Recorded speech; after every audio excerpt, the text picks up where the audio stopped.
Welcome back to Home Buying 101. I'm Don Gertz with RE/MAX Little Oak Realty, and today I'd like to talk with you about the second step in the house buying process.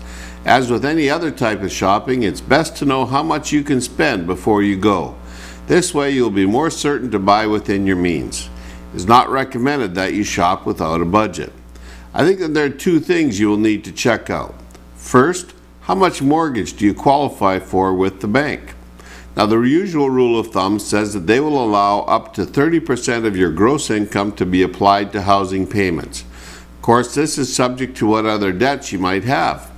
The best idea is to contact your bank or mortgage broker and have them pre-qualify you. Make sure they give you a letter of intent once this is done.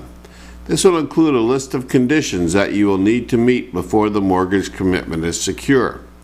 Now, once you know how much of a mortgage you can get, simply add your down payment to this amount, and this is roughly what you should set as your limit for house hunting. Sounds simple enough, but there are a few other things that I think you should take into consideration. You'll need to allow for closing costs. These will include items like legal fees, inspection fees, appraisal fees, property transfer tax, interest and tax adjustments, and probably a good idea for some allowance for miscellaneous fees like the charges for the utility company to connect your services or the telephone company to move your phone. If you're a first-time buyer, you may qualify for the property transfer tax exemption as well. Be sure to check this out with your favorite realtor. It's been my experience that you might not want to spend as much as the bank will give you on a mortgage, because we all would like to have a life as well. Your home is important, but so is your kids' education. Are you going to need to make upgrades to the new house? What about a new car? How about that vacation you had planned for next year? The point being, you don't want to become house poor.